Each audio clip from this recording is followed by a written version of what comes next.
Every year, approximately 30,000 men die from prostate cancer in the United States.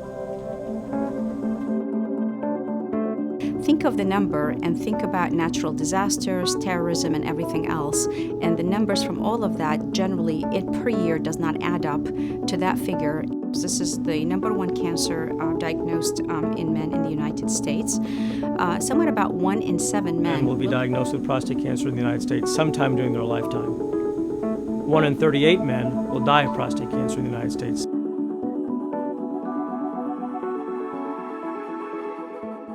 My internist basically said, well, 6 months ago your PSA was like 2, and the test I just got back was 24. There's something wrong. Stopped back in about 2.5 weeks later, and my PSA was now at 36. So I called my friend, who is Dave Wood, who was at the University of Michigan Hospital. He said, you start driving towards Ann Arbor. And he said, I'll be outside that room when you're done. And he was.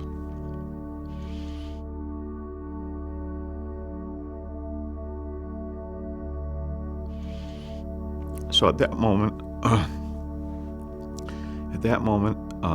he said, there's no doubt you have prostate cancer. And, you know, right then that starts the journey. So then you're like, oh, shit. My particular prostate cancer was extremely aggressive.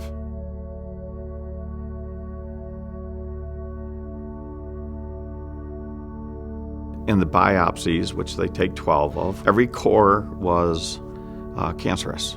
And he said, well, I'm thinking it could be up to 14 different surgeries. It could be a lot of different challenges, including removing your bladder. From our other testing, we found it's pretty much gone into your hip joints, but it's pretty much broadcasted across your pelvis. So I said, okay, what's the worst case? But he said 18 months. And I said, no. That's an unacceptable time frame.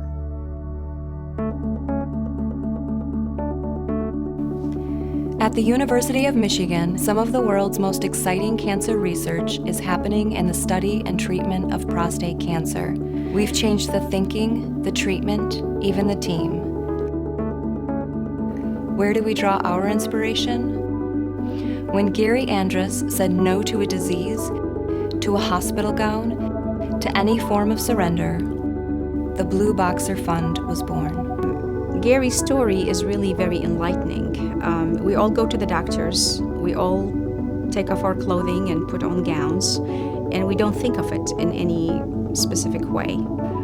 Gary decided, which I would say is quite revolutionary, that I am not wearing the hospital gown. I am going to stay in my boxer because I am in charge and I will beat this cancer. And that really what started the whole movement. Well, what could be a better symbol for prostate cancer than a blue boxer? The blue as in prostate cancer, and the boxer as in I am going to keep my dignity and I am going to fight. It didn't take very long before we had a number of guys that caught on, and actually almost 20 of us started to wear our boxers in lieu of putting on gowns. What is the right metaphor to describe the University of Michigan prostate cancer research team? Maybe it's the Bo Schembechler days of Michigan football. It's a collaboration. It's not just the University of Michigan, but for research teams, they'll be able to get a piece of this funding also. Part of a process that's trying to make things better.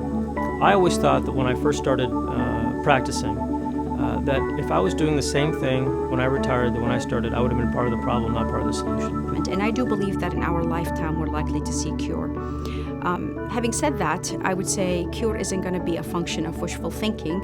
It requires a lot of research and it requires a lot of investment. I want to see a Tiger game where people are showing up in blue boxers. I want to see the University of Michigan, early in the season at a football game having a blue boxer day. If you don't shoot for the stars, you will never land on the moon. And that is what we're trying to accomplish with the Blue Boxer. Our sole goal is to eliminate suffering from prostate cancer forever. And if I can be that guy that can help 1 or 2 more guys stand tall and not feel like they're losing, that they want to move on with this, then I've done what I needed to do.